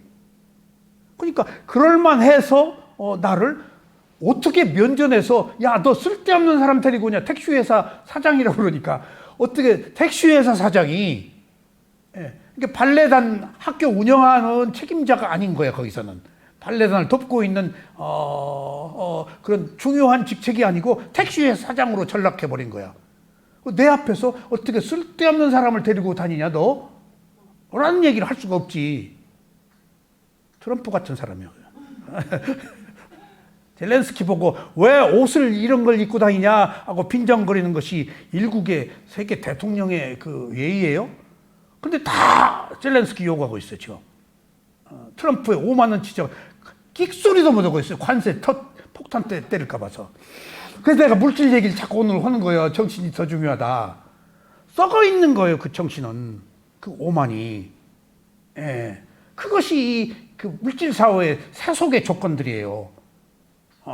불쌍해 죽겠어. 막 달라들더라고. 그래도 안 죽었더만. 젤렌스키가. 그리고 쫓겨나오듯이 거기서 나왔는데, 그럼에도 불구하고 칼이 들어와도 살아있는 정의를 놓치지 않더라고. 저게 인간의 참 모습이구나. 진짜 우크라이나 애국자네, 저 사람.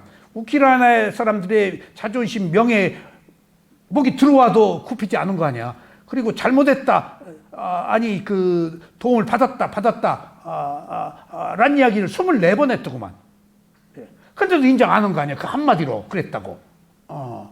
거기서 오만의 극치를 본 거예요. 지금 여기서 내가 흥분한 이유가 명예와 불명예가 지금 바로 그런 현실적 문제들을 우리가 직면하고 있다고요. 세속은 지금 코너에 몰린 젤렌스키를 아주 그냥 재밌어 해. 이제 뭐 끝났다 어쩌다. 그런 거 아니에요. 물질적인 결과 그런 것들은 중요하지 않아요. 왜? 몸과 마음은 버리고 가잖아요. 마음은 가지고 간다고요. 재생 연결식으로. 물질은 버리잖아요. 그거 아무 의미가 없어요. 물질. 어떤 고귀한 정신을 가지고 있느냐지.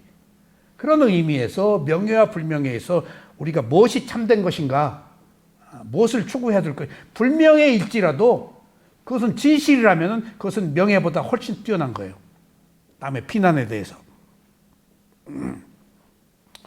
오늘 흥분할 만하죠? 네, 잘.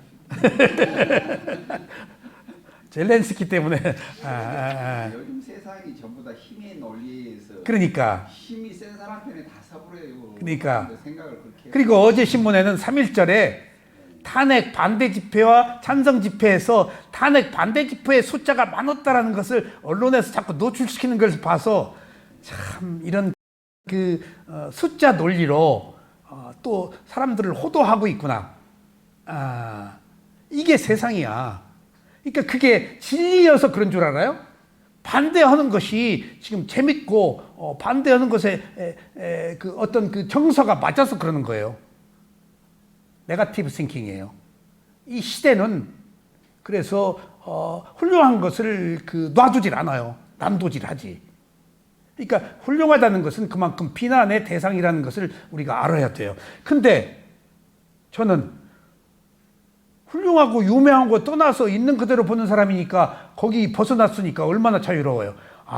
내가 얼마나 진실한 세계에 살고 있는가. 그런 어떤 그 외부적 현상이 아닌 내 내면의 성찰이니까. 그래서 분야짜리님이 훌륭한 거예요.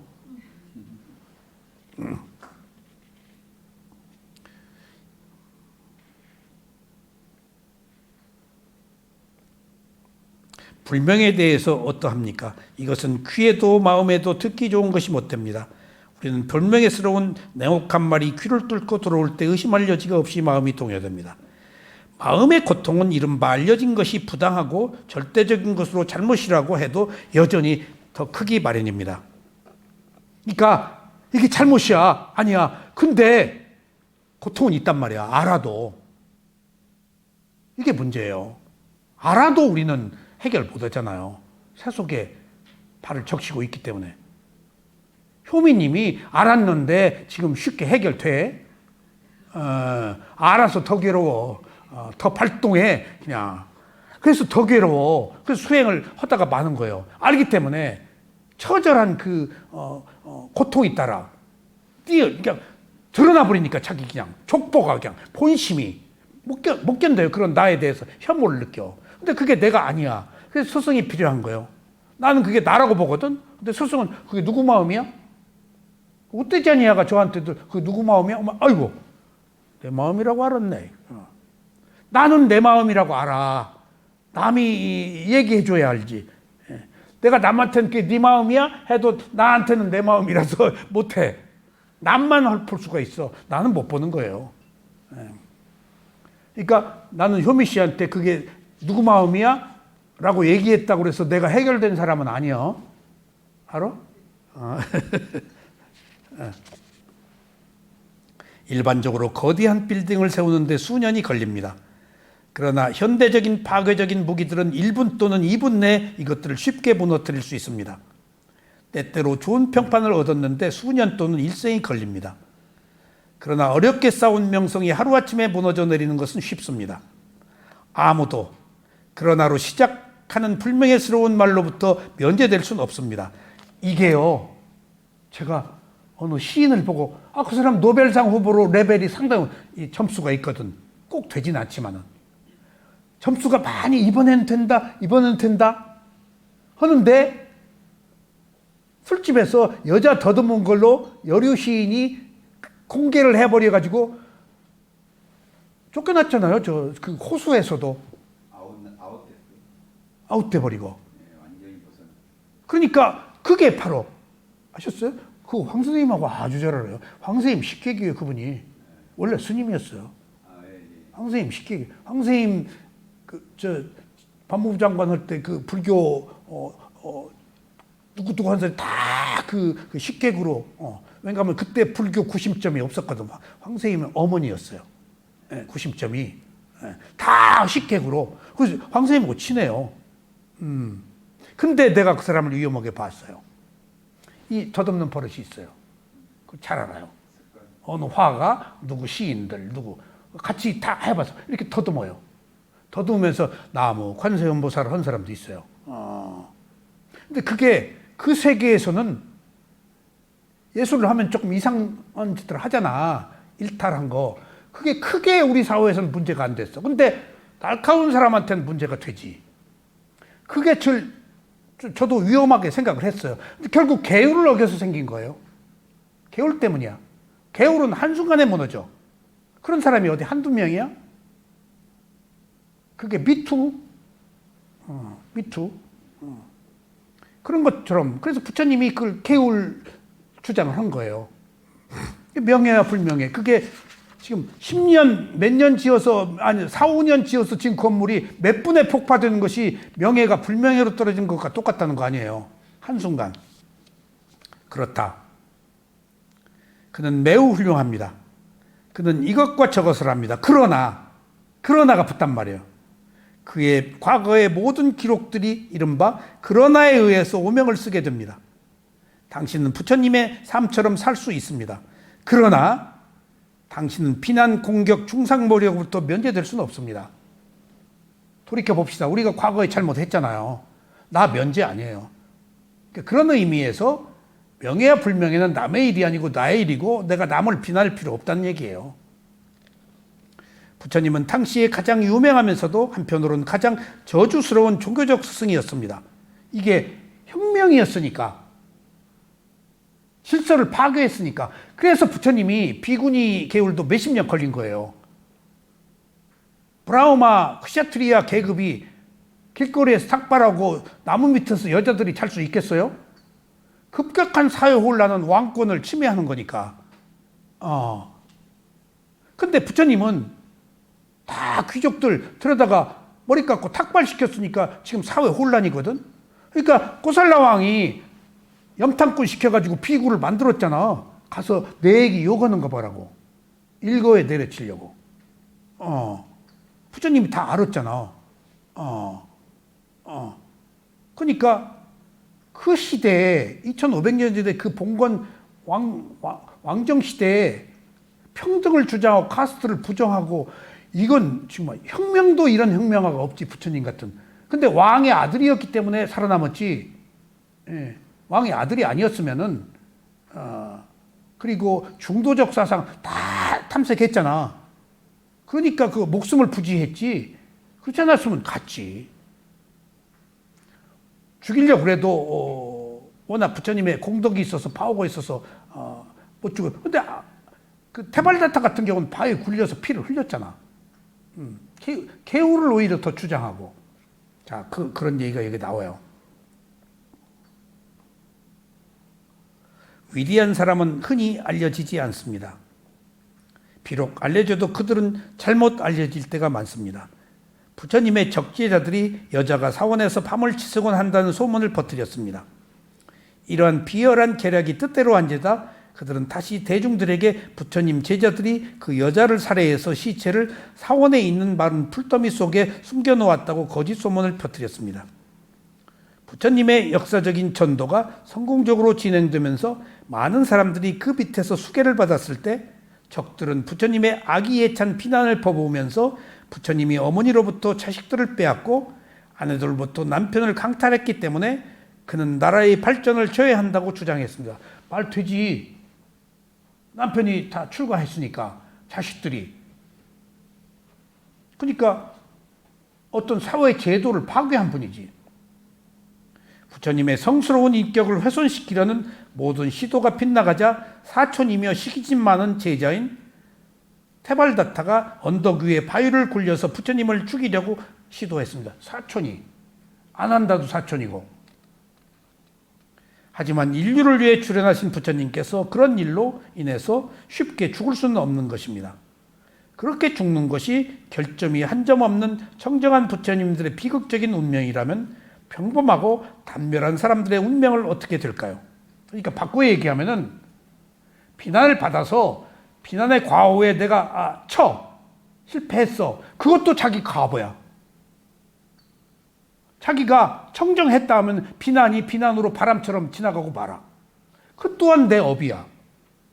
비난을 받는 것도 내 업이고 비난에 살아남는 것도 내 업이야. 이게 중요해요. 비난을 받는 것도 과보야. 근데 부처님 같이 받아도 살아남는 경우 그것도 부처님 과보야.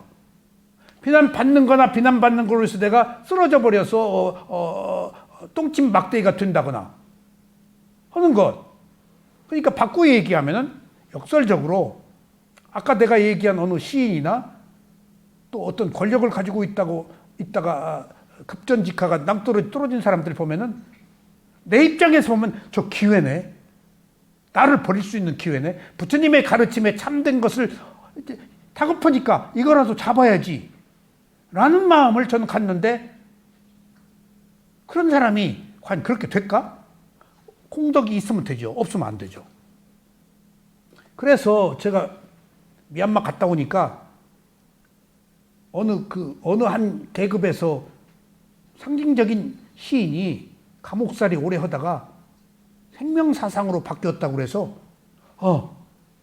내가 미얀마 갔다 오니까 누가 이렇게 그래서 그 생명사상은 부처님 건데 부처님인데 그리고 천천히 보니까 이쪽 극단에서 이쪽 극단으로 시계추처럼 내가 그 사람을 보고 또 알았어. 이쪽 극단에서 이쪽 극단으로 와가지고 자기가 있던 이쪽 극단을 요구하고 있는 거야. 그 중도가 아니고 시계추처럼 왔다 갔다 한 거야. 사람들이 일로 와야지. 부처님은 일로 와야지. 왜 자기가 있던 쪽에 이쪽에 와서 저쪽을 요구하고 있냐. 죽음의 코판을 걷어치워라. 이게 김기훈이 해가지고 떨어져 죽었잖아요. 저것들이 지금 선량한 사람 떨어져 죽게 해가지고 극단적으로 나가가지고 이쪽에.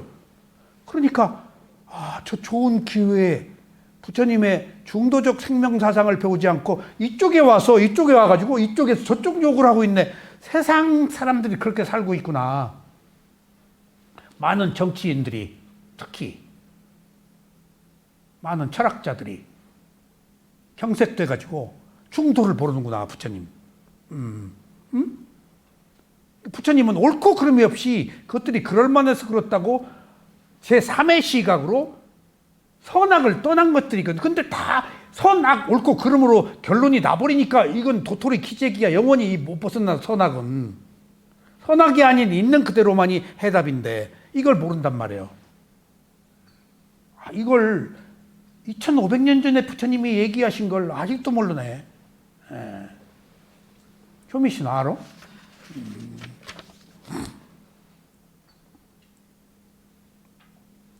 부처님의 역사적인 전도가 선동적으로 진행되면서 많은 사람들은 부처님의 성스러운 인격을 훼손시키려는 모든 시도가 빗나가자 사촌이며 시기심 많은 제자인 데발다타가 언덕 위에서 파유를 굴려 부처님을 죽이려고 했습니다. 하지만 인류를 위해 출현하신 부처님께서 그런 일로 인해서 쉽게 죽을 수 없는 것입니다. 이게 아무리 비난받아도 또 살아남는 것은 부처님의 업이단 말이에요. 이것조차도 누가 비난하거나 안 하거나 상관없이 결과적으로 내 책임인 거예요.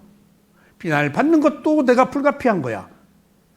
그래서 10가지 부처님이 비난받는 것의 업에 대해서 다 설명했잖아. 자기 과거의 잘못을. 그것으로 내가 이런 비난을 받았다. 여자 임신했다고 뭐 과거에 자기 형님 아들 죽인 것까지 다 부처님이 실토했어요. 내가 그래가지고 그 과보로 이거 받고 10가지를. 더 재밌는 사실은 부처님이 그런 얘기를 한 걸 아난다 춘자가 개성으로 읊었을 때 아라한들이 그것을 경전으로 채택했다는 사실. 그거 쏙 빼야지 부처님의 허물이 되는 거. 안 뺐다는 것. 그게 경전의 위대함이에요. 이미 부처는 나란 사람이 없고 원인과 결과, 인과를 드러내기 위해서 오히려 그런 잘못들이 진실을 밝히는데 필요했던 것들이요. 신이 그런 허물을 부여할 수 있겠어? 예수님한테 그런 허물이 있다면 그걸 부여할 수 있었겠어? 적을 수 있었겠어? 바이블에? 무아이기 때문에 가능한 거예요. 무상고무아이기 때문에.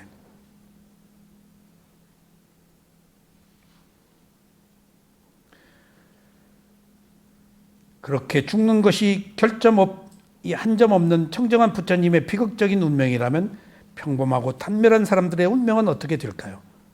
산을 더 높이 오르면 오를수록 아래를 볼 때보다는 더욱 눈에 띄면서 한편으로 훨씬 작게 보입니다. 오르면은 눈에 띄니까 다 깨시죠? 당신의 등은 보이지만 당신의 안면은 자취를 감춰져 있습니다. 남의 결점을 들추어내기를 좋아하는 이 세상은 당신의 단점과 잘못된 점을 보여주지만 당신의 현재다운 인품은 감추어 버립니다.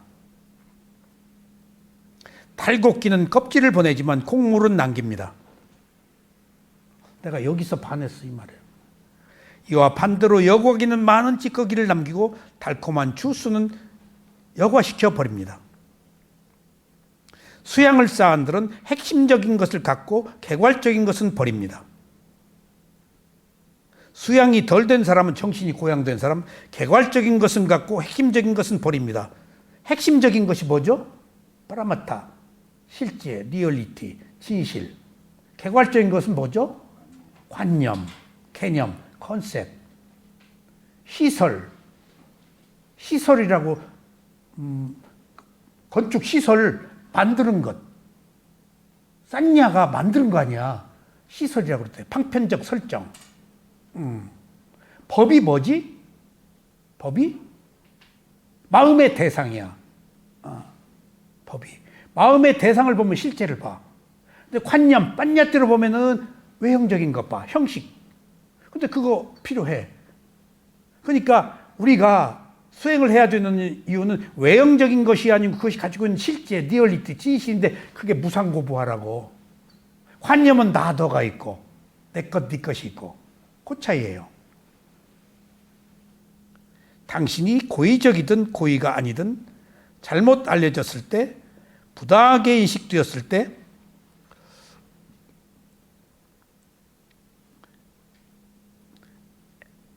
에픽테투스처럼 다음과 같이 생각하거나 말하는 것이 현명합니다. 에픽테투스가 은연 씨 누구요? 그리스 스토아파 철학자예요. 유명한 그리스 스토아파. 이 사람 얘기가 여기 그가 나와 조금밖에 친하지 못하고 나를 잘 알지 못했기 때문에 나에게 조금 비판을 가하고 있는 것이다. 나 조금 몰라서 그랬다라고 관용으로 그가 나와 조금밖에 친하지 못하고 친해도 욕하는데 뭐 뒤돌아서면 나를 잘 알지 못하기 때문에 나에게 조금만 비판을 가하고 조금 비판을 나 조금 더 알았으면 그러니까 그 비난한 것을 이해해 주는 거예요. 이게 그 스토아 학파가 그리스의 그 윤리를 중심으로 해서 벌써 윤리적이잖아. 도덕적이야. 그러니까 윤리를 중심으로 욕망을 억제해 가지고 어떤 그 도의 법을 쫓자 하는 그런 사상들을 가지고 있는 철학자들이에요. 여러분들 어차피 많이 벗어났으니까 중구 남방으로 얘기했으니까 그리스가 그리스 로마의 신화잖아요. 그리스가 위대한 문명을 만들었잖아요. 그리고 로마로 그리고 오스만 터키 그리고 세계 권력이 어디로 갔을까? 중국? 중국은 그 다음에 중국은 문화가 있었지. 문화가 중국 그 황하 문명인데 중국 문화가 찬란할 때 그 로마의 비잔틴 뭐라 그러지 그걸 로마 아리스토텔레스 그 문화가 함께 꽃피었어요. 세계가 그래요. 이쪽이 용성하면 저쪽도 그 다음에 영국으로 갔죠. 근데 정신들이 있어요. 지금 그리스, 로마가 다 정신들이 있어요. 1등 국가는 정신이 있어야 돼요. 영국 뒤에 어디로 갔죠? 이 세계 미국 갔잖아요. 영국은 그 스페인 격파했잖아요. 그리고 거기 산업혁명이 일으키고 개척 정신이 있었단 말이에요. 그래서 그 영국 사람들이 청교도들이 메이플라워를 타고 청교도 정신으로 세운 나라가 미국이에요. 미국은 청교도 나라라서 한국에 어디 외국에 그렇게 원조를 한 거예요. 우리 그 미국 고물자 받았을 때 옷 속에 달러가 나오고 그랬어요. 그거 우유 받아서 먹고 그랬잖아요. 큰 통 속에 들은 거. 콩 그냥 빨랑말랑한 거 별것이 다 선물로 왔다고요. 월남 가니까 SP 박스에 그런 게 다 들어있더라고요. 군인들을 위해서 민간인들이 헌 SP 박스가 있어요. 그게 펠게 다 들어가 있어요. 한 박스면 그 몇백 달러 주어요. 근데 이 얘기를 왜 하려고? 세계 인류학자들이 문명, 질서, 절대적 권력이 옮겨간 과정들을 이렇게 했는데 미국으로 왔단 말이에요. 2차 대전 이후에. 그래서 2차 대전 이후에 유엔을 만들었잖아요. 유엔을 창설했잖아요. 그래서 지금 일본, 독일이 패전국이라서 유엔 상임이사국에 못 들어가는 거예요. 근데 그 뒤에 어디로 올까 했는데 그때 내가 그런 그 책들을 많이 읽었었는데 동양으로 온다고 딱 예언이 돼 있어요. 동양으로. 거짓말이 같이 들었어요. 근데 주역하고 뭐 하시는 분들이 한 얘기예요. 이렇게. 근데 그때 내가 조금 쫄았던 게 일본이 그게 세계 최고였거든요. 일본으로 오지 않나. 우리 일본 거 보고 다 뺏겼잖아. 일본은 미국 거 보고 뺏기고. 근데 일본은 1등 국가의 정신이 없어요. 자기 실수를 부정해요. 인정하지 않아요. 철저해요. 일본은 게. 할복해버리고 말지 잘못했다고 안 해요. 예. 이게 일본이 1등 국가로서의 우수한 민족성을 못 가지고 있는 거예요. 정신이 1등 국가가 못 돼요. 그러니까 그렇게 돈이 많아도 일본을 숭배한 나라가 없어요. 세계 최고의 경제를 가지고 있어도 정신이 없기 때문에 저만 알아서. 그리고 일본은 독특한 나라라서 성 문제를 국가가 해결해줘요. 그래서 위안부를 국가에서 운영한 거예요. 군대에서 운영한 거예요. 일본 특색이에요, 그게. 사무라이가 아무 데서나 여자 할 수 있어요. 그게 남녀의 성별의 문제이자 일본 사람만 들은 얘기예요. 위안부는 일본 군대에 성 문제를 해결해주는. 근데 군대가 나가면 성 문제가 있을 수밖에 없고, 그러니까 미국 사람은 그런 식으로 안 하고 무슨 거기 공창 같은 거 만들어가지고 군인들이 그 성적 문제를 해결하도록 사회 환경적으로 돈으로 해결하셨는데 일본은 철저히 군대에서. 그러고도 사과 안 하잖아요. 지금도 오리발 내밀고. 근데 문제가 그것이 아니고 일본으로 온다 그랬는데 거기에 만주라고 써 있어요. 만주. 아직도 미스테리예요. 예. 근데 만주는 중국 만주가 아니고 한국 만주예요. 예. 근데 그건 이제 논리의 비약이니까.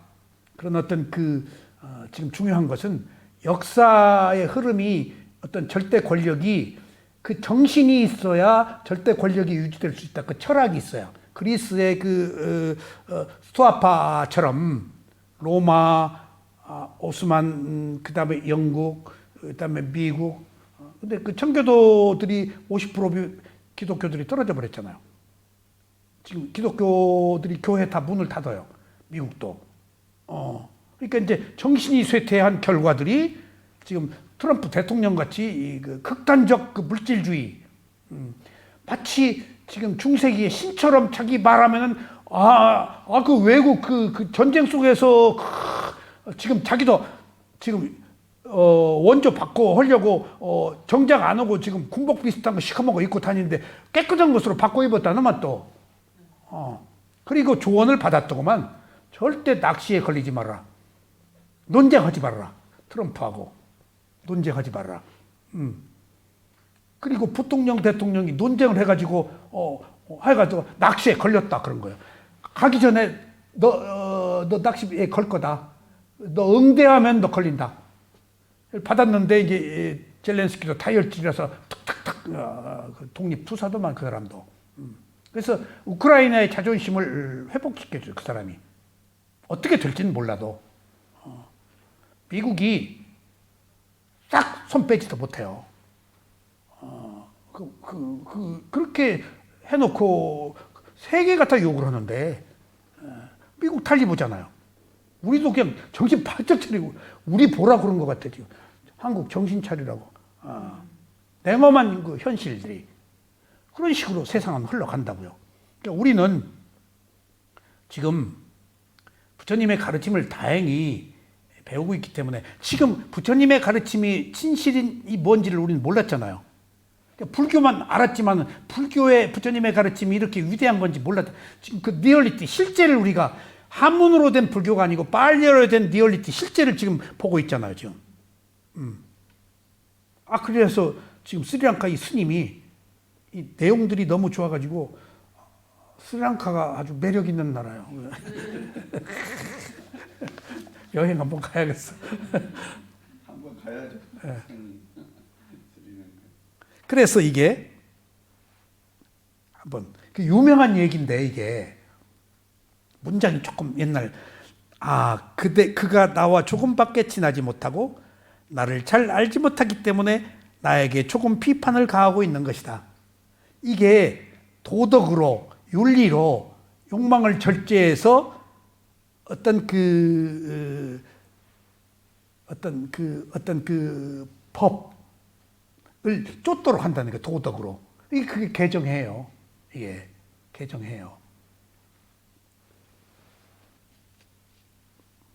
만약 당신이 꼭 해명해야 하는 상황이 아니라면 잘못 알려진 말로 바로 잡는 데 시간을 낭비할 필요가 없습니다. 적은 당신의 상처를 입는 것을 보고 만족합니다. 그것이 바로 그가 기대하는 것입니다. 만약 당신이 무관심하면 그러한 잘못된 말은 귀머거리한테 줄여주는 것과 같습니다. 그래서 남의 말을 믿냐라고 스승이 한 거예요. 세우민 사도가. 깜짝 놀랐어. 우떼자니아가 처음에 그러더라고. 근데 세우민 사도 그러대. 남의 말을 믿냐고 해서 어떻게 그런 소리를 해요? 불신하란 얘기 아니야. 진짜 못 받아들여 그때. 어떻게 그런 소리예요? 근데 그게 그 사람 말로 두어라. 반응하지 말아라. 소리로 들어라. 그럴만해서 그랬다. 그 사람 업이다. 내가 미친 사람 춤춘다고 왜 춤추냐는 얘기야. 분리가 이게 위파사나가 분리예요. 철컥 붙어버리지. 나를 째렸다고. 째렸다고. 내가 어느 깡패한테 후대게 두드려 맞을 뻔했어요. 당구장에 갔는데 이러고 봤더니 이 사람이 당구가 안 맞았는데 당구 퀴대로 문신을 옛날에 했더라고. 옛날에 문신 잘 안 했는데 야 이 새끼야 너 왜 째려 그래서 너 누구를 한번 패본도 없는 놈이 내가 이렇게 쳐다봤다고 째렸다고. 그 봉변이거든. 봉변이 가능해요. 심각하게 그거 완전히 쫄았어. 그런 창피가 어딨어. 그냥 깨갱하고 그냥 키도 못 피고 이렇게 비굴했어 내가 좀. 그 깡패가 봤다고. 지가 기분이 나쁘니까. 오랫동안 생각돼. 아까 은행장이 나보고 자기 친구 보고 너 쓸데없는 사람을 이렇게 데리고 오냐고 한 것보다 그게 더 참혹했어. 그때는 내가 교육받지 않았기 때문에. 저 그런 일을 많이 겪어요. 근데 지금은 아무 의미를 못 느껴요. 그 사람 일이기 때문에. 예? 권생. 남의 얘기야. 그 사람 일이라고. 세상의 일들이. 나는 내 일 하면 돼. 이게 부처님 가르침 속에서 우리가 알아야 될 교훈이에요. 그래서 부처님이 불교는 뭐 하는 거야? 아는 것. 뭘 알아? 등잔불이 밖에 비치는 것을 광명 이탁. 아니요. 부처님은 지 몸통화라는 거예요. 그래서 자기 몸과 마음 보라는 거예요. 어두운 몸통. 밖에 있는 것이 아니고 빛은 밖으로 나가잖아. 내 내면은 못 붙이고 있어. 이게 부처님의 가르침. 그래서 몸과 마음 알아차리라는 거예요. 자기 몸 내면을. 이게 부처님이 인류사에 최초로 밝힌 거예요. 자기 몸과 마음 알아차리라고. 이게 지금 살고 있는 것은 몸과 마음인데 밖에서 구하지 말라고. 여기서 구하라고. 여기 문제 다 있다고. 그게 위파사나예요. 위파사나가 몸과 마음을 알아차리는 것은 사념처가. 그러니까 위파사나가 아니면 안 된다고 하는 것이 문제를 일으킨 것이 몸과 마음인데 몸과 마음을 알아차리는 것밖에 다른 데서 없다. 아는 것이 이 부처님의 가르침의 핵심이에요. 시간 많이 됐죠? 1시간 38분. 예. 너무 김 교수님한테 빨리 그만두려고 했는데 자, 오늘 얘기가 좀 길어서 죄송합니다. 다음 시간에 계속하겠습니다. 감사합니다.